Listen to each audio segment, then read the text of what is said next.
Good afternoon, and welcome to the Council. I'm your host, Charlie Pacello, and we've got a fantastic show for you today here on the Council. Really excited to introduce my guest to you here shortly.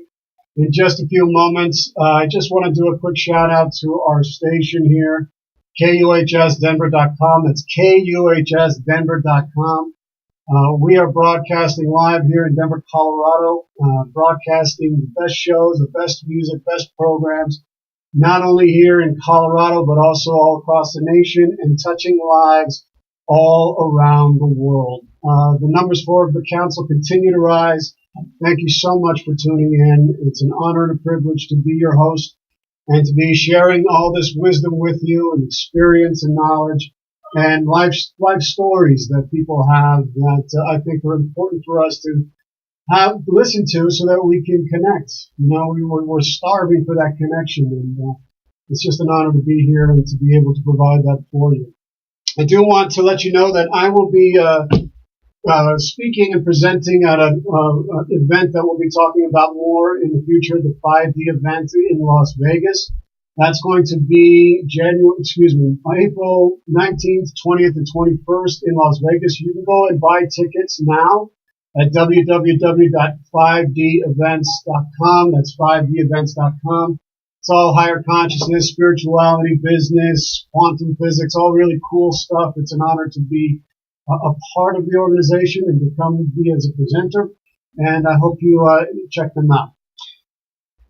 One of the things I always like to do before we start the show is to kind of bring in some inspiration and quotes from, great minds, philosophers, speakers. And one of the people that I want to bring in today is Marcus Aurelius. Marcus Aurelius is considered to be the philosopher king in Rome. And he was this very deep, very knowledgeable, very passionate king and emperor who really had this very deep Stoic philosophy about life. And I read this morning. There's a book that I received from one of my clients, and it's called A Calendar of Wisdom by Leo Tolstoy.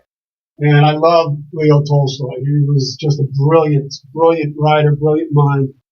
And he wrote a book called Anna Karenina, which there's a play going on here in Denver right now that's based on the book, which is fabulous. If you get a chance to go check out the Denver Center for the Performing Arts and go see that play. It's outstanding. Really phenomenal performances and very true to the story. It's a tragic story, a tragic love story. But anyway, he wrote this book and brought in all these different great minds and people and spiritual traditions from the East and the West, and it's a daily meditation book where you get to really tap into the spiritual, the soul, what's important in your life, to really focus on that. And he has a passage here from Marcus Aurelius that I would like to share with you before we get started. He says, "A man consists of body and soul. Thus often, especially in his youth, he is interested only in his body, but nevertheless, the most essential part of every man is not his body, but his soul. It is your soul that you must take care of, not your body. You must learn this over time, and remember that your real life is in your spirit, that is, in your soul. Save it from everyday dirt, and do not let your flesh guide it. Subdue your body to your soul, and then you will fulfill your destiny and live a happy life." Marcus Aurelius. Amazing. Just contemplate that. It's about your soul. That's what's going to be guiding you. That's what's going to be directing you in your life. And to tap into that, to really be truthful to yourself. And the key to be able to really understand your soul is to no longer lie to yourself, to no longer blame other people for the actions and the choices that you make, and to be true to yourself. That's where you have to start. It's a fountain that comes from within. And the soul is a real thing. Sometimes we forget that, but it's a real thing. And we all have it. And we're all blessed with that by God, our Creator. And it's something that when you really understand that it moves you, it will guide you and direct you. You'll live a much better and happier life. So anyway, we've got a fantastic, great show for you today. We are going to talk about Horses for Heroes. I have with me today the founders of the organization, and they are doing amazing, incredible work for veterans and active duty military out there who are suffering from trauma-related issues, PTS, any kind of injury that they may have sustained, and the work that they're doing is fabulous. I met this couple at the retreat that we all attended back in October. That was sponsored by Soldier's Heart. We spent 4 days at Orcas Island in Seattle and met some amazing individuals, leaders in the community who are really doing something to make a difference. And it's just an honor to have them on the show. I want to introduce to you Rick and Nancy Iannucci. Rick is a retired U.S. Marshal and former Green Beret. He is the executive director and instructor for Horses for Heroes, a rancher and ordained minister. He currently serves as a chaplain and chaplaincy section chair for the National Tactical Officers Association and the Santa Fe Police Department. He also serves on the New Mexico State University Indiana Livestock Planning Board and is a contributing editor to Working Ranch magazine. He commanded a special missions unit in Colombia, has served as an instructor at the U.S. Military Academy at West Point, and was a member of the elite U.S. Marshals Special Operations Group. He's a recipient of the Attorney General's Distinguished Service Award and the U.S. Marshals Service Directors Award and the National Tactical Officers Association Award of Merit for his work in Colombia. In 2010, he received the American Red Cross Heroes Award for his current work with military veterans. In 2014, he received the New Mexico Humanitarian Award. He combines a lifetime of horsemanship training with his military and police special operations training experience into this one-of-a-kind program. And he is a member of the New Mexico Cattle Growers Association and a decade member of the Special Forces Association. And Nancy oversees the program administration and development for Cowboy and Wisdom Way for Warriors. She is a certified equine gestalt coach and the founder of Wisdom Way for Warriors, which I can't wait to talk about here in a little bit. A holistic coaching program available here at Crossed Arrows Ranch through Horses for Heroes. Nancy is a CCHI certified riding instructor and certified Reiki master. Nancy's specialized training is in integrative wellness for veterans, pastoral care with veterans and families, military culture, veteran suicide, invisible wounds of war, bereavement, restoring the soul from war, certified clinical trauma professional, interpersonal neurobiology, mindfulness, neuroscience, and is a neurosculpting ambassador.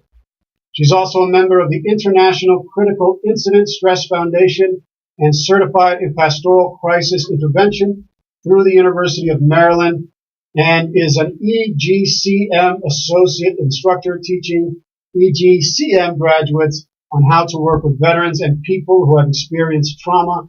And in 2014, Nancy received the New Mexico Humanitarian Award. Welcome, Rick and Nancy. Well, your bios, my gosh, what are you guys like? How do you have time for everything? And wait a minute, the best thing of all, Charlie, is that we've got 4 beautiful grandchildren. Oh my gosh, wow.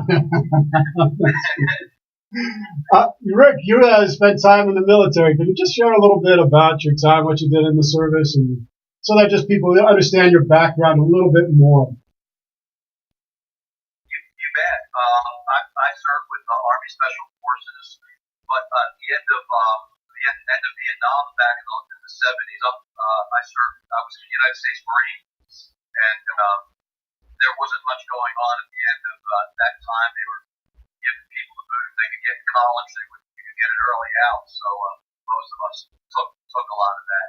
So I've actually served twice. I served then, and then I had gone to Israel, the Middle East, as a contractor, doing some work over there, and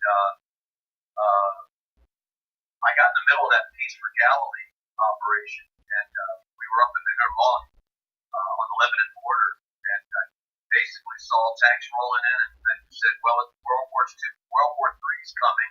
I better get home and get the red jersey back on." So I flew back home and tried to get my old job back. And long story short, I ended up getting recruited by Special Forces and ended up jumping ship and going to the Army.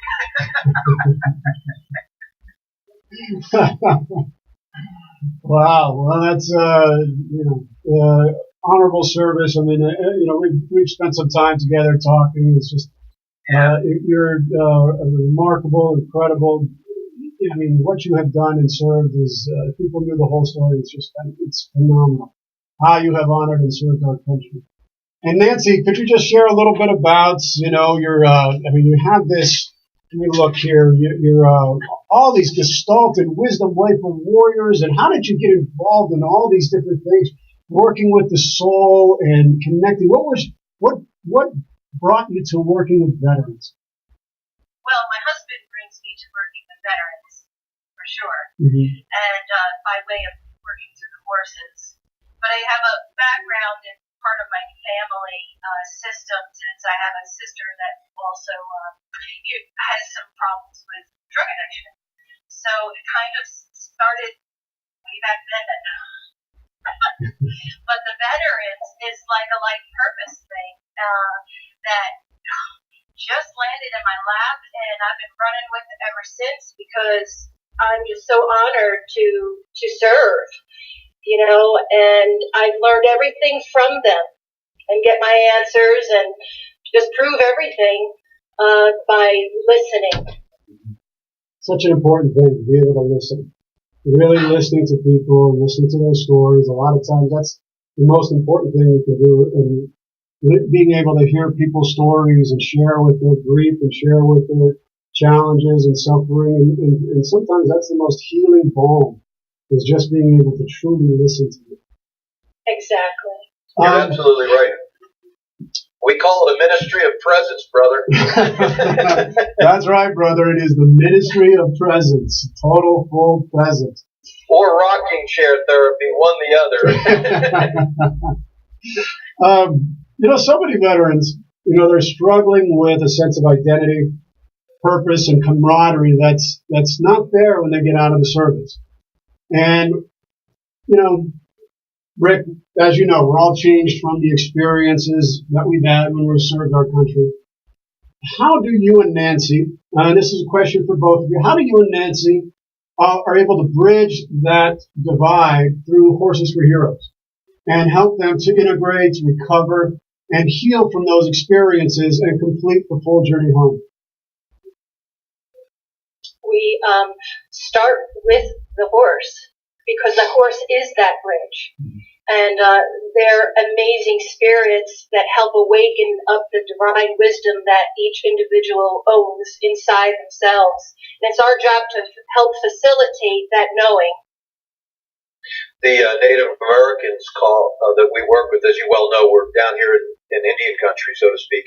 And our Native Americans say that the horse was a transcendent gift from God, the Creator, the great mystery, as they say, that is the bridge between the physical world and the spiritual world. So all our sessions start out with that premise, and everything seems to fall in line after that. Mm-hmm. Fall in line and layered. Then we add in education and coaching and listening, and whatever is coming up, we meet. Mm-hmm. Well, it's listening and coaching, and then combining that with the spirit of the horse. The horse is such an amazing animal. I had a recent experience where a friend of mine who works with horses as well. It's a horse named Obi, and it's just this majestic presence of this powerful but gentle being that have this grandeur, and there's something inside of a horse that just has this calming effect about it. There's some, and until you're around them, you don't understand. But being in, and we had, excuse me, on one of your photos on your website, which the website is www.horsesforheroes.org, horsesforheroes.org.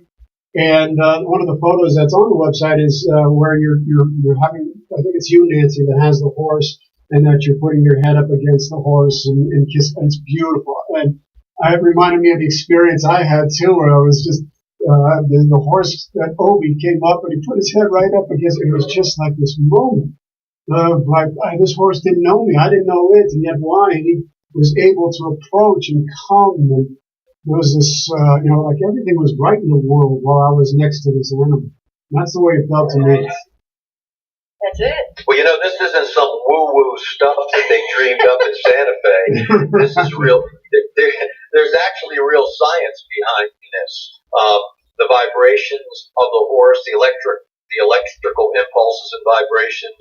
And you've probably seen, if any of your audience has done any kind of research, they'll know that they may have seen these things where the Buddhist monks or the Catholic priests or the ministers or different folks meditate, and they watch their brain waves come down and their electrical impulses.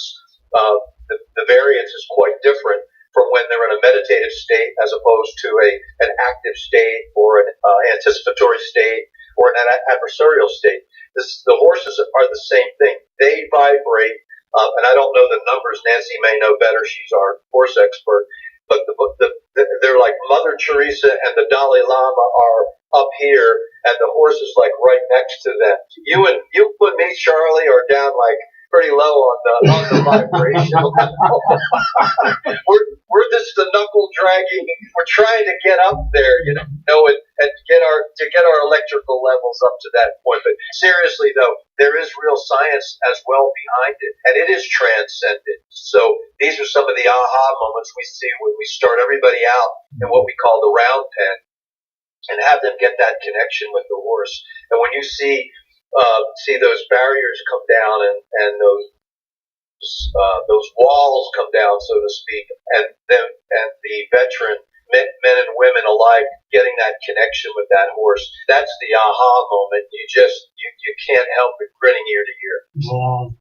That's, and for veterans who are looking for some place to go, I really encourage you to consider it and apply. And we'll get to that here in just a moment, how you can do that.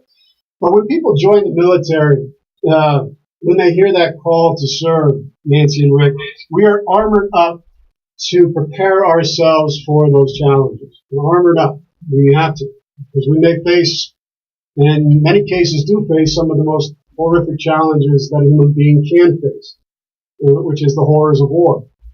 And unfortunately, when many come back, they're left to fend for themselves. They're not given the kind of guidance to be able to help them to integrate those experiences. And the resources are only dealing with that symptom management, not really getting to the core wounding, not really getting to that moral and spiritual wound. And as you state, Nancy, on the video that's on the front page of your website, they're not guided to armor down. They're just simply not guided to armor down. Nancy, what often happens to veterans if they are not given the proper attention, the necessary tending to their physical, emotional, and psychological and spiritual wounds? What happens? Well, all those levels that you just mentioned become dysregulated. Mm-hmm. And then you have that label of PTSD, because everything cognitive, behavioral, emotional, spiritual, social levels are, it starts to feel like my world is out of control. And it is. And that's what the diagnosis of PTSD is, right? But what the VA neglects the most is that soul wound. But they even reject and don't address so much is the physiological. The word stress is huge. And so a combat veteran, it has a dysregulated system when they've come back, because it's a very different there's no war. You're not motored to go. And so they're not armored down in order to transition and to be in regular civilian life without having to mobilize. So when everything comes out of, when things start to fall apart and it gets really intense, we start to feel like we are losing it. But what we like to make sure is they're not looking at it as through the guise of a mental illness, which is what the label does, and to really see for it what it is. And so we say, what is it for you? And that kind of puts a question on them that they haven't actually really answered because they're being told it's this, and that. And a lot of that symptomology of PTSD is actually survival skills, so it's normal. So we work with normalizing that, and we work to heal that. And I think that's more people need to understand it. We've got to approach these things from a holistic perspective, a whole body perspective, not just the mind. You got to work the mind, you got to work the heart, you got to work the body, and you got to work the soul. And each of them needs to be tended to in their own ways. And it's a heart wound. These are heart wounds. You can't talk your way into healing a heart wound. And it's something that by connecting with animals, by connecting with people who understand, you're able to cleanse the heart from the very things that is causing it so much pain, where the wounds are, in my opinion. James Finley, who used to be a Catholic priest, is on the board of the Center for Action and Contemplation here in Albuquerque with Father Richard Rohr. I don't know if he's a Franciscan down here. I don't know if you know him. He's got a great website, cac.org, with a daily meditation that's good. But he says, he calls it the traumatization of spirituality, is the dark night of faith in which we lose experiential access to God's sustaining presence in the midst of our struggles. And I think just to endorse what you're just saying, that's really succinct. And one of the reasons that we rebranded PTSD, and we've been all over the world. We were in Israel this past Easter and did 6 presentations over there on what we call the other side of PTSD, and that's post-traumatic spiritual dissonance. Those are the wounds of the heart, the wounds of the soul that you're speaking about. And so we're trying to bring that up every chance we get. And when we tell our veterans, the VA, and this isn't a VA bashing session, but whereas they may have a deficit because they're secular in nature and trying to plus up your body, fix your body, and attend to your medical needs, and sometimes your mental acuity, your mental needs. We believe that the only way to whole healing is to address body, mind, and spirit. I agree. And you're talking about, in addition to what the Franciscan priest was talking, that's that dark night of the soul. This is St. John of the Cross. This is St. Teresa of Avila. It's other people who have gone through, Loyola of Ignatius, I think, is also another That's right. who went through those kinds of, where they felt the void of not being connected and Mother Teresa even, her last days, I was blessed. One of the things that's the highlights of my life is my sister and I got a chance to be at Mass with her at Eucharistic Congress Mass many years ago, and she was, when we did in the Catholic tradition, there's the kiss of peace during the course of the Mass, and we had a chance to literally turn around and embrace her, and when you look at her face, you can see all those years, and she even confesses to her dark night. She thought for many years, not a couple days, not intermittently, but she felt that she had been abandoned by God. She felt that she had been left basically to fend for herself. So that was one of her struggles. And many of our veterans are in the same boat. They feel like the big question is why? Why, God? Why? What happened? Is it something I did? I know I watched that happen, didn't do anything about it.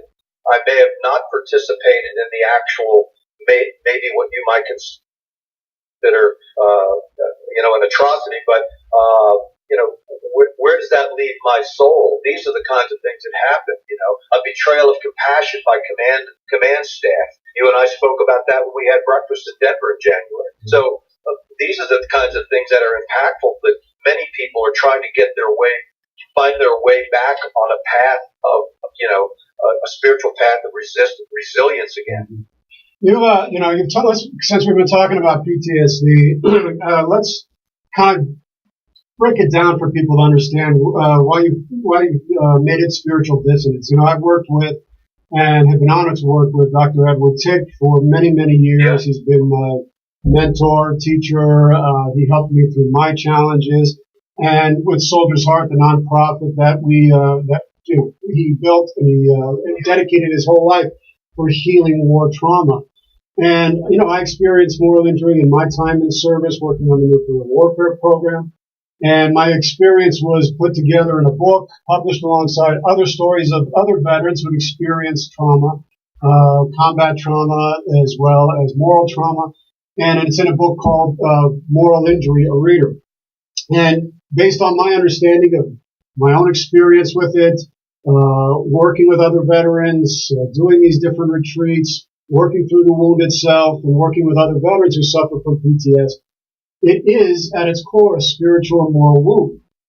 And, Jonathan Shea talked about this in his books, in Achilles in Vietnam and Odysseus in America. Dr. Bessel van der Kolk coined the term post-traumatic he called it moral injury. And in your work, Nancy and Rick, you have coined the term post-traumatic spiritual dissonance. What is the difference between spiritual dissonance and PTSD as we have come to know it, in your opinion? Well, it's definitely that soul injury is a huge part, as well as that grief is not addressed. So we have that spiritual connection, as you open the show with the soul. So there's that soul injury. But what happens is we can oftentimes split. And that's part of human nature. And so when you may not even be a combat veteran. It could be somebody who is in war and witnesses it, or has something happen by a fellow member personally. So it can be a literal disconnect from the body, and that's not what PTSD traditionally addresses. And like I said before, they don't even address the acute stress reaction. Their way of is saying, oh, this acute stress reaction is a mental illness, which it isn't. And so that's why we came up with the term. We wanted to help veterans to reframe it in a way that made sense to them. And that's why when we have people visit our website, they say, wow, what you are explaining as PTSD is more of what's going on in me.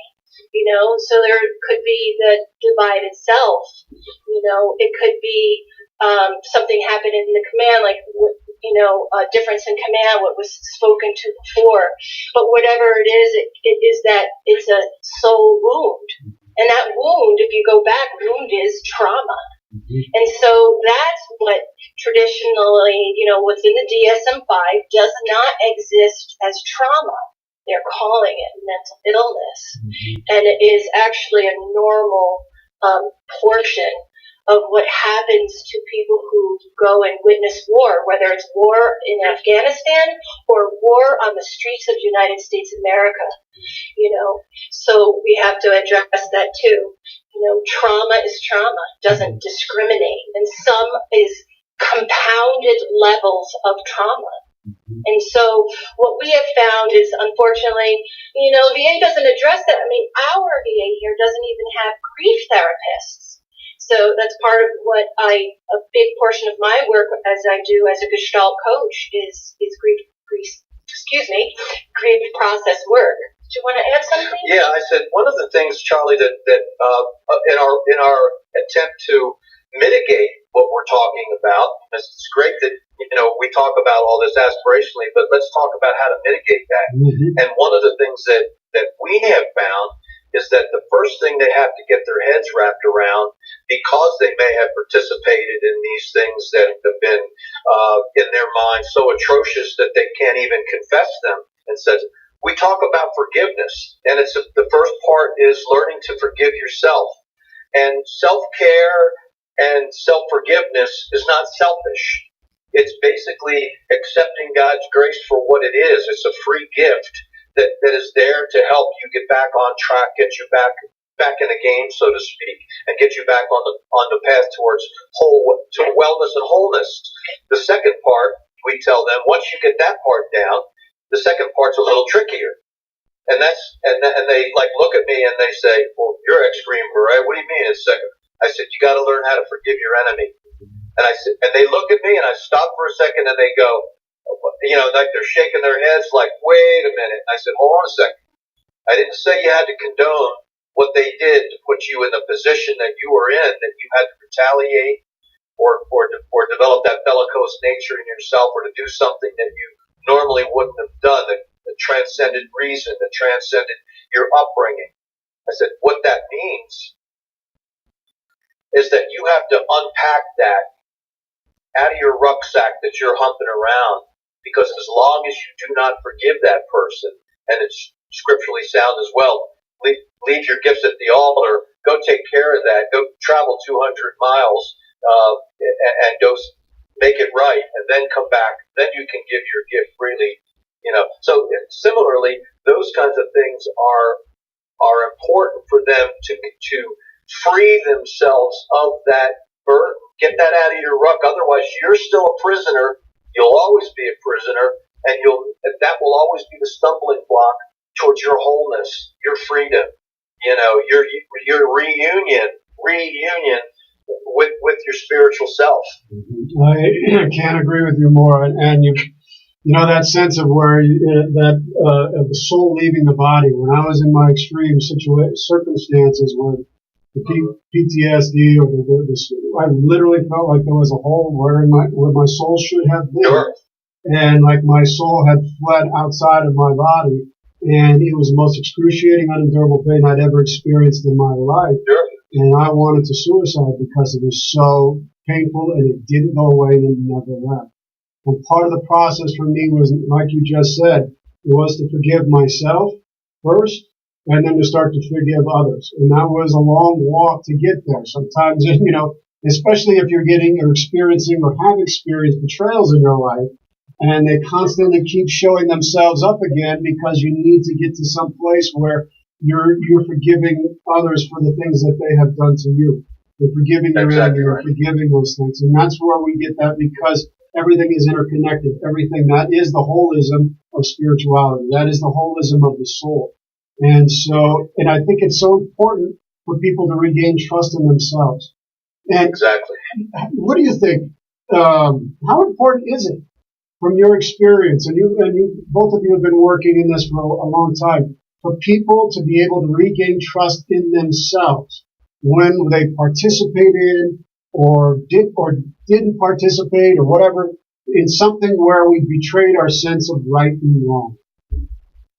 Well, first of all, that's why we have people that come back to the ranch. And by the way, our program is totally free, horsesforheroes.org.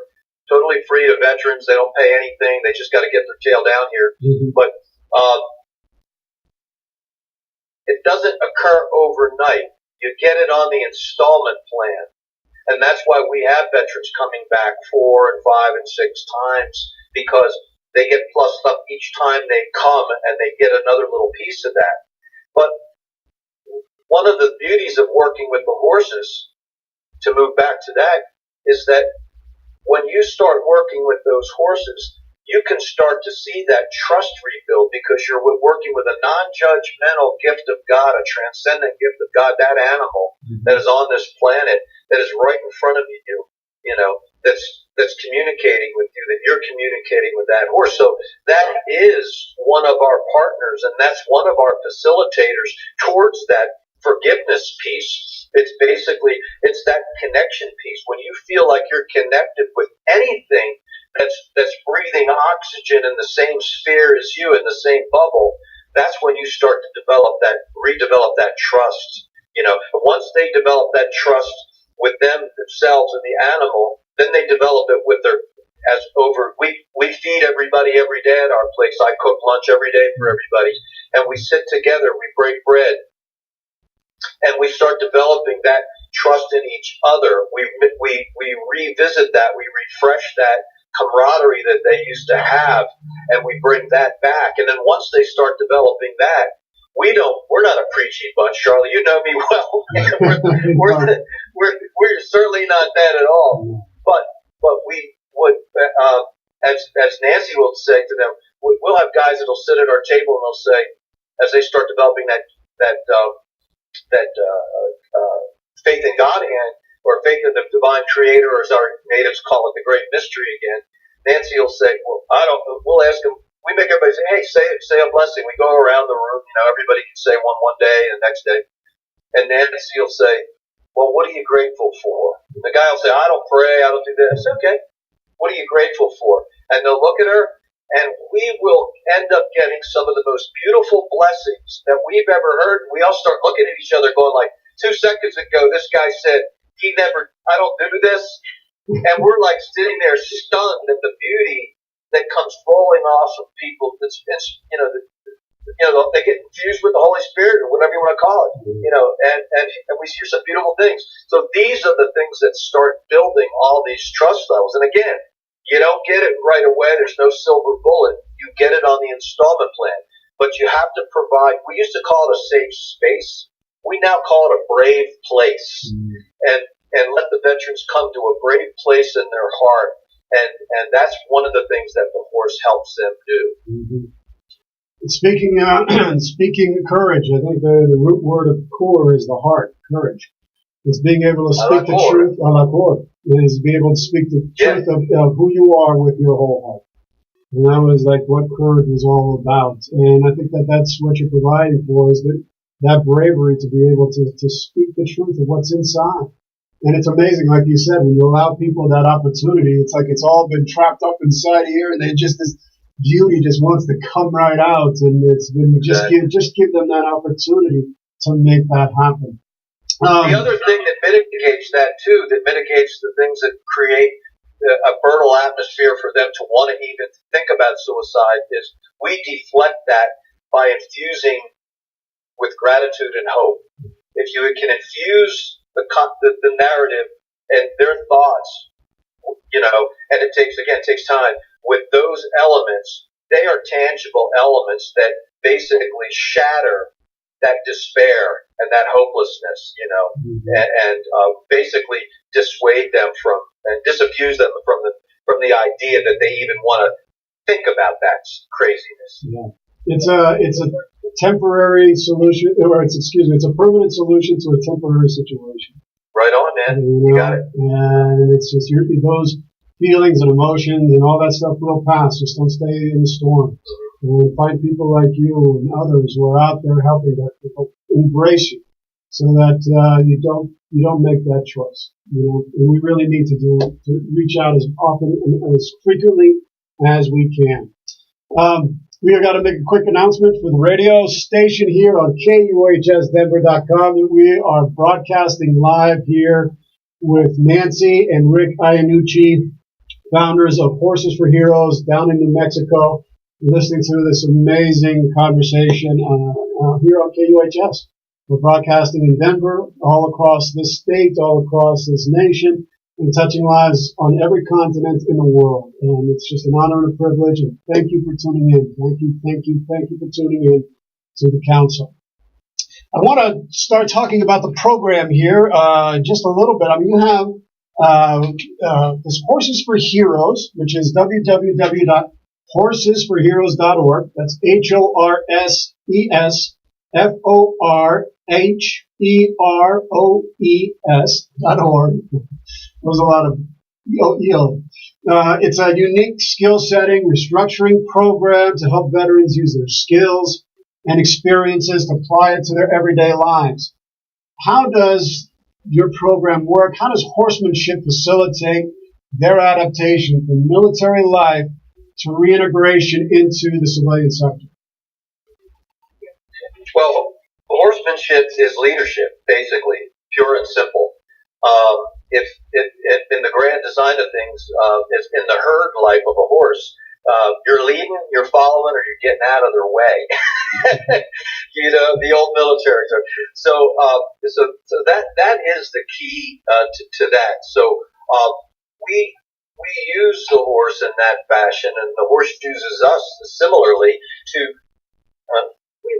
We work with them, yeah, to develop that inherent sense in each of us that drives our leadership, and this is what skill set restructuring is all about. Whereas many of the other programs that are nationwide that are trying to dilute or discourage veterans from acknowledging that warrior spirit that was inside them. From my background and what Nancy and I have come to know as true, we went the opposite way. We said, tell me what you did in the service. We'll tell you how to rework this stuff. And so all our programs, our horsemanship is basically, we call it skill set restructuring, is taking the warrior spirit and the skills that you had, standard operating procedures, whatever it might have been. We show you how to rework that into an icon, into the new icon of being a cowboy or a cowgirl, a rancher.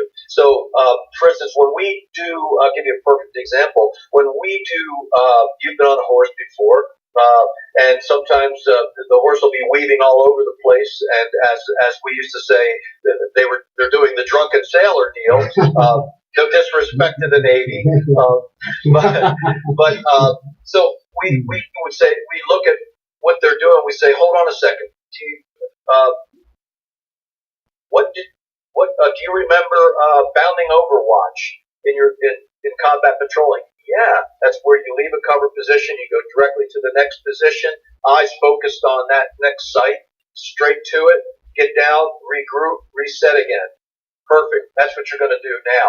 And so instead of taking 2 months to learn how to do this, we can get in an afternoon, we can introduce them to concepts that normally would take people many, many sessions and lessons at a horse arena to do. We can do in short order because we have a way to tie that in to something they already know how to do inherently. Wow. That's amazing. And that's so practical. And that's so easy to be able to come back through that and make those connections, being able to, oh, yeah, that makes sense. I can do that.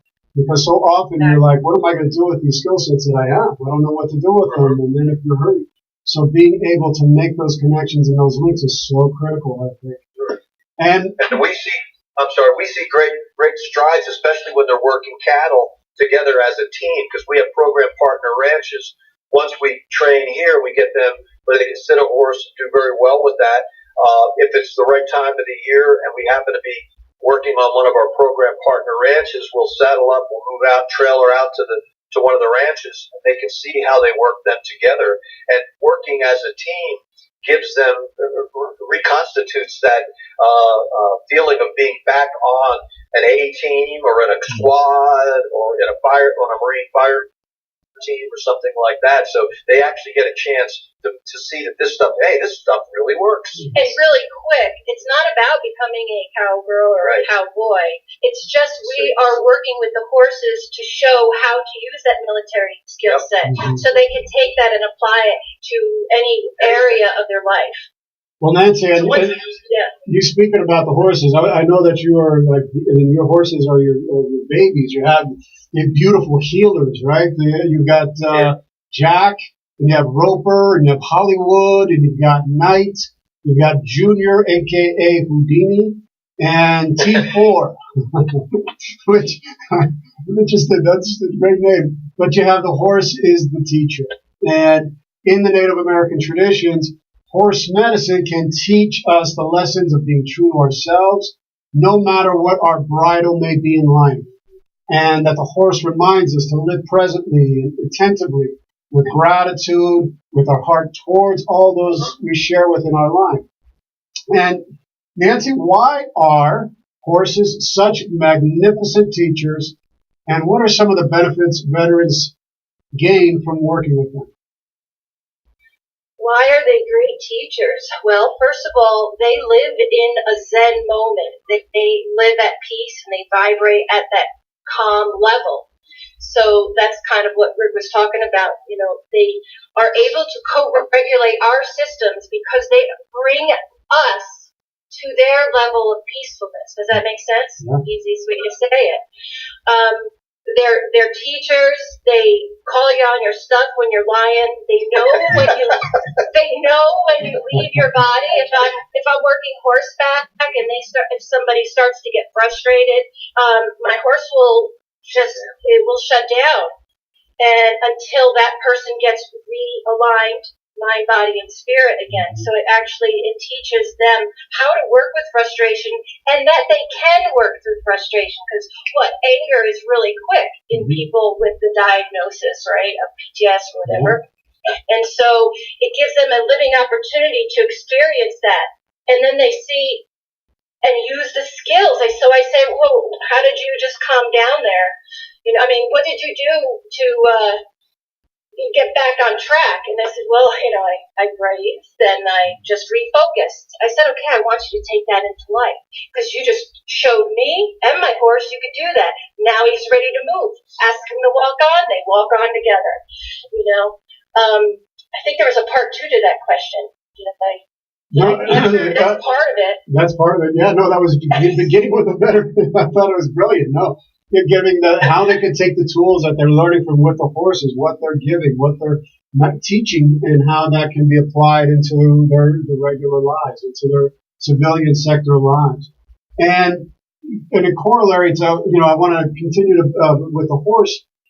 You offer a unique program, Nancy, called in addition to Cowboy Up, called Wisdom Way for Warriors. And it's you and the horse, Jack. You co-facilitate this together. And it's a process of finding out wisdom within. It's not just about the horseback riding. It's about your relationship with the horse. Can you explain in greater detail this Wisdom Way session and why it works so well with the veterans that you work with? Of course. Wisdom Way is actually, I interweave it through everything that I do, because we're always working with one's individual wisdom, right? And we're working with four-legged, magnificent creatures who are teachers and messengers.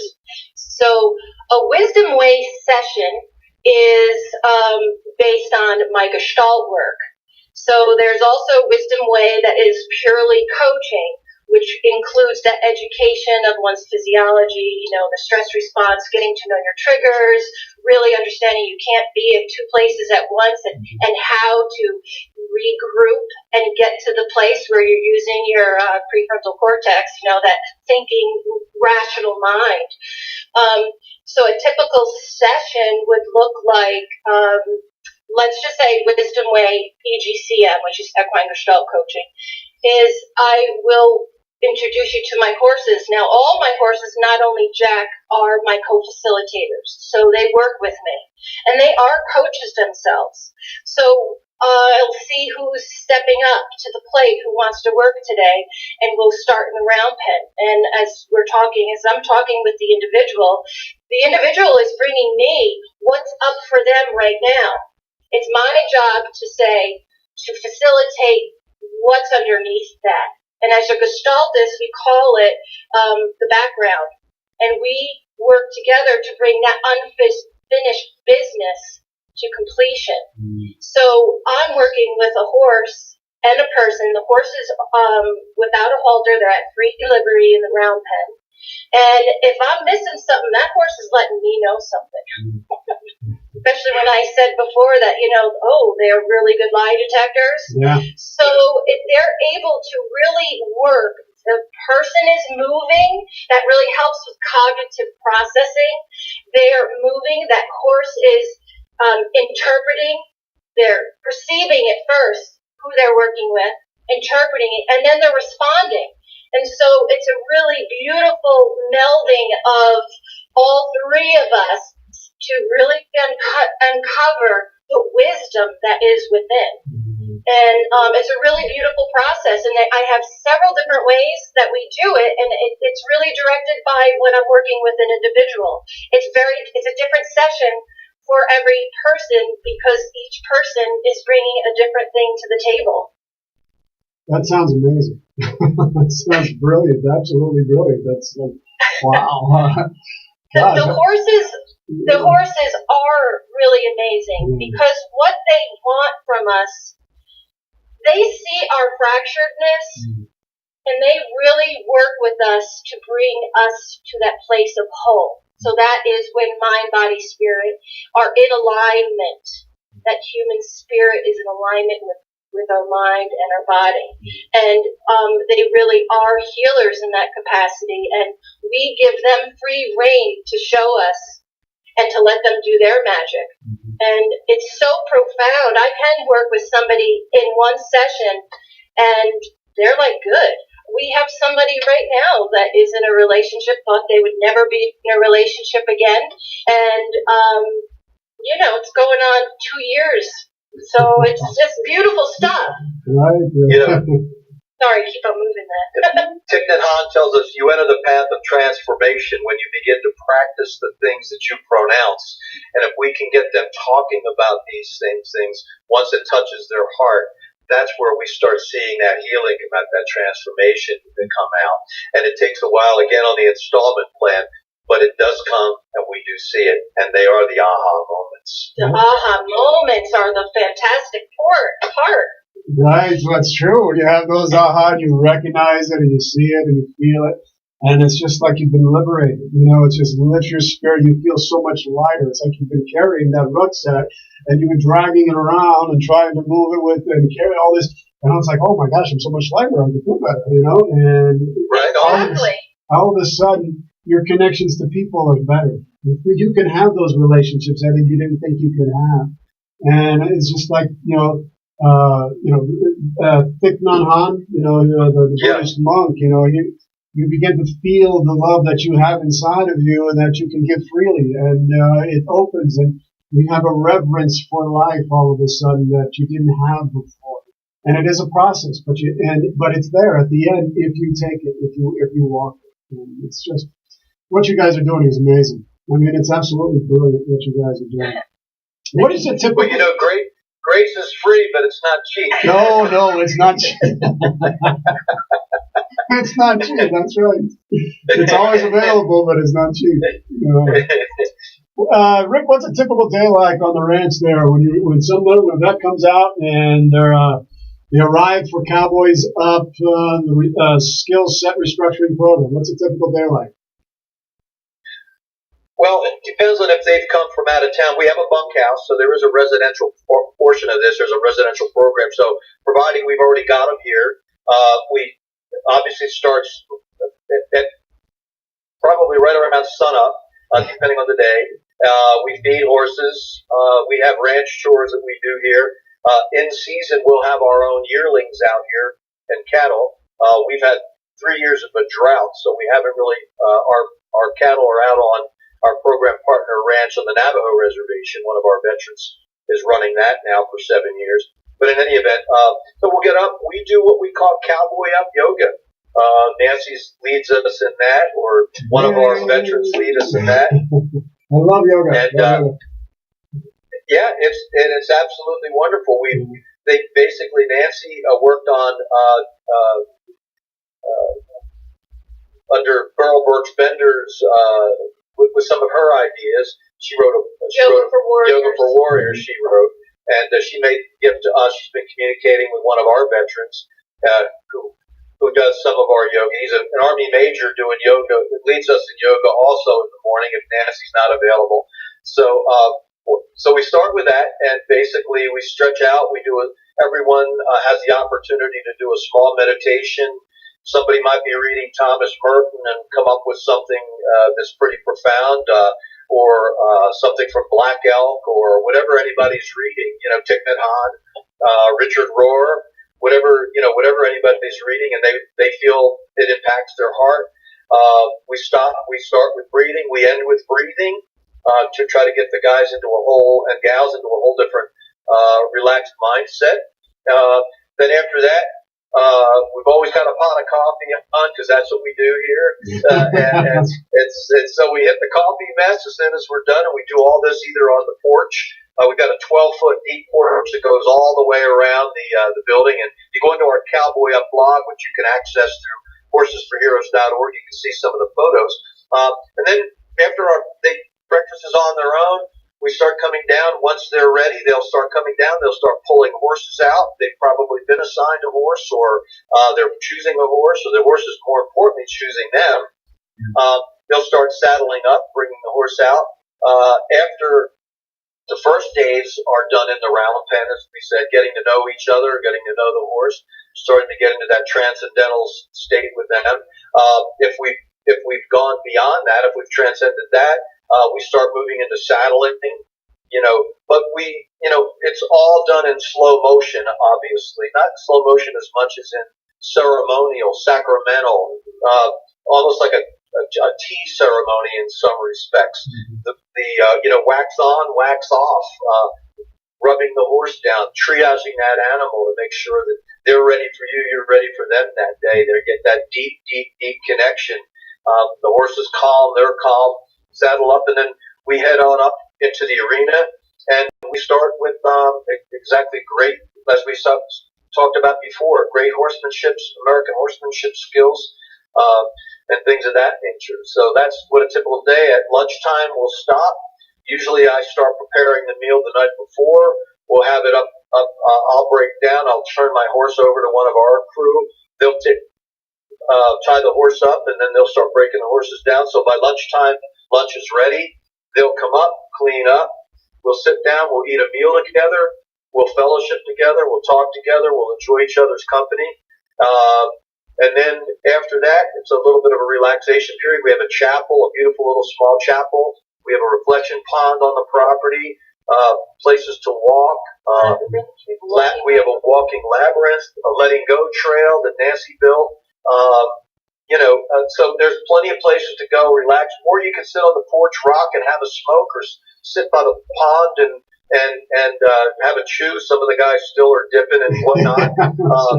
We're alcohol and drug free here because some of our guys have really struggled and have come out of the STAR program and the addiction program. So we honor their struggle and their journey by, we don't bust out a beer and that type of stuff, but we're not frumpy either.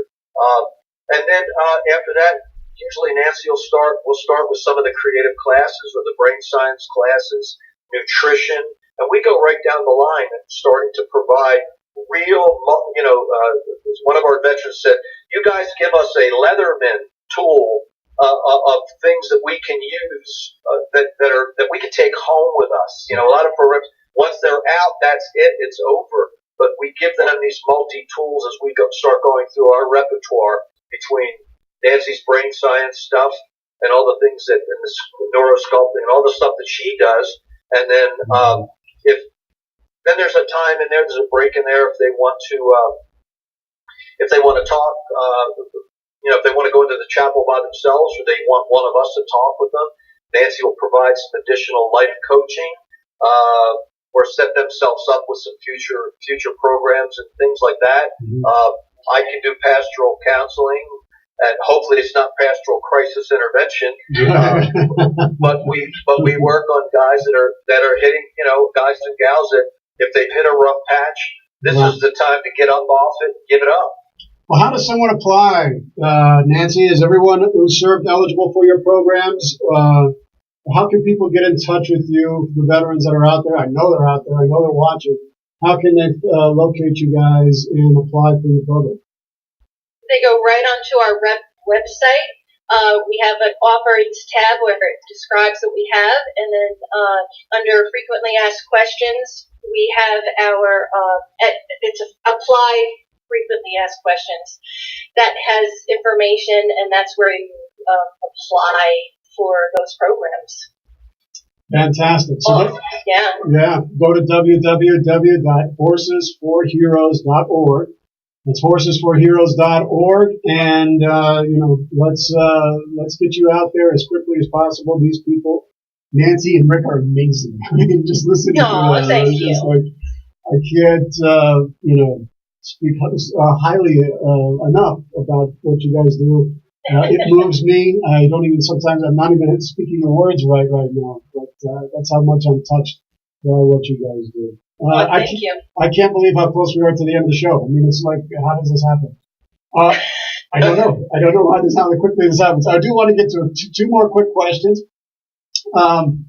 You have a story on there that I think, with your permission, I'd like to read. It's called The Creation. Sure.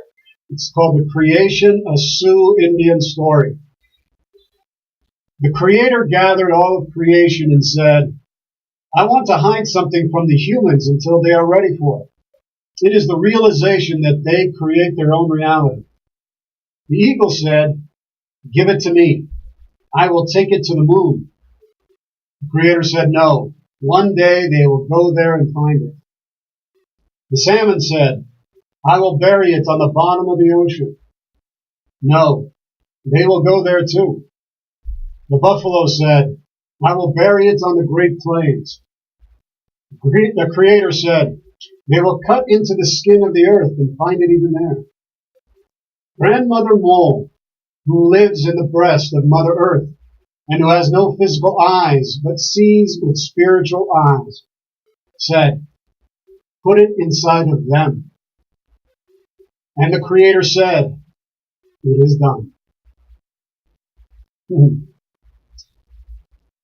Rick, Nancy, how important is faith in someone or something larger than ourselves? Whether it's God, Creator, Source, whatever faith you come from, whether it's Catholic, Buddhist, Hindu, Muslim, Native American, how does that help us to heal our deep soul wounds and restore us back to wholeness? What about those who don't believe? How can we get them to join the circle of wellness and healthy living? We all have a human spirit, right? Mm-hmm. So spiritual can be defined as that human spirit. And that's something that we're innately born with and we had. And that is what a veteran knows. I'm missing that after my experience at war. So it's our job to work with the horses to facilitate that connection again, because there's a memory of that. So it's about touching into that for those who may not believe in a religious nature, but we all can believe in a spiritual human nature, because that is at the core of what we are. At a minimum, Charlie, even if they come out here, they've lost their way or they've forsaken, their own spiritual boundaries or their traditions. At a minimum, the awe of the beauty of nature that surrounds them is certainly conducive to contemplation, and that's the seed that starts everything going back again. That, and as we said before, gratitude, that nature starts people down that road. So no matter what their tradition is, and we've had Buddhist monks out here, we've had Jewish rabbis out here. There is all a consistent theme that comes through them as we start doing things. One thing that all traditions have, and if you allow me, I'll read it at the end and we'll close with a blessing. One thing that all traditions have, every single tradition, Native American, even pagans have it, is the tradition of a blessing. And when we allow ourselves to bless ourselves, bless others, and have others bless us, that is the formational structure of how we can form up our faith and basically redeem our humanness. Yeah, for humanness, and recognizing on an even deeper level that all life breathes together. All life breathes together. We all breathe together. And if you can't get to that, just understand that, and that'll give you the profundity of the miraculousness of life. And I think for veterans and others who have suffered in any kind of way to really grasp that, sit with that for a little bit, and it could really, really make a huge shift in your life. As my guys would say, Roger that. Well, I would like to just really one last time thank KUHSdenver.com for offering and providing this platform for the council to broadcast out to the world and to share your work and to just to try to make a difference in this world, to bring some hope, some inspiration, comfort and wisdom, and just to enlighten people of the miracles that people are doing everywhere on this planet, and that there's a lot more. We have a lot more in common than we do differences. I would love for you to offer the blessing. I always ask my guests before we close the show if you could give one bit of advice, one bit of wisdom from your life experience. What would it be, Nancy and Rick? And Nancy, if we can go with you first, and then finish up with Rick and his blessing, and then we'll close the show. My one piece of advice is not to believe that you are broken, because that's what a label will have you believe. And you need to find the people who support that and that understanding of the human experience and believe in your power to heal. Because we have witnessed healing from some pretty nasty labels, disorders, and it is possible. And so believe in yourself. And I would add to what Nancy beautifully said, but I would also say that understand that it's scripturally sound, and in other ways to understand and know that the kingdom really is within you. Mm-hmm. That's right. Don't look outside there. Isn't that what Jesus said? Don't look outside there. Don't look over there. The kingdom of God is within you. I think it's in Luke 17:21 or something like that. Yep. Yeah. Rick, if you could give our blessing before we close the show. You bet. The free grace God gives us is the fuel that powers the light that pushes out the darkness of paralyzing fear and gives us another gift, and he calls it courage. So today we pray to be surrounded by that light and let it guide us and everyone around us and fill us with that courage, a courage that leaps beyond heroics and allows us to simply do what is ours to be done next in our lives and starting today. We pray for his courage, his wisdom, his goodness and grace. Amen. Thank you, guys. Thank you, Rick. Thank you, Nancy, so much for being on the show with me here on the council today. We will be back in 2 weeks, folks, for another great show. Thank you for tuning in to the council. May you all be well. May you all be free of pain and suffering. May you all be whole. The council is adjourned. God bless you, everyone. See you in 2 weeks.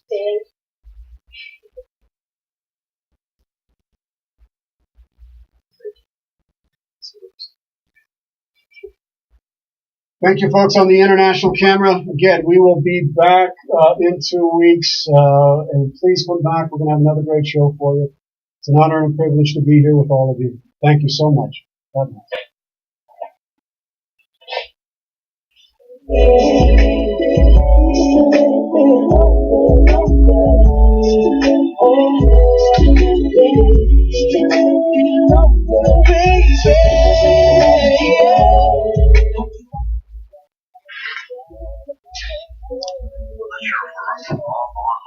Did you want us to talk? We good, John? We're good. We're good. Thank you, guys. It was amazing. Show, man. Thank you. No, you guys stole the show. Thank you. It's just so fantastic. Really beautiful. You got a pretty cool job, and meeting a lot of great people. It must be so fulfilling. Extraordinarily fulfilling.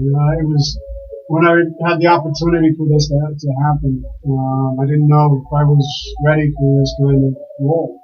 To be able to take it on, but it's just, I'm so blessed. And I hope that I'm, humble enough to be able to make sure that I'm here to send a message of hope and, continue to do that. Wonderful.